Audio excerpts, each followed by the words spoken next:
This tractor, which is a Massey Ferguson 35X industrial, is possibly coming up for sale imminently. All running, new tyres as you can see.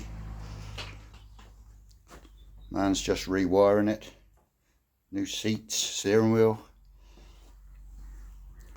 All stainless nuts and bolts. Apparently it's not a mint restoration, somebody told us the other day, but for what he wanted it for, which was to use in the field, it would have been good. Somewhere around the 8,000 quid mark. I have no idea myself because I don't know anything about tractors.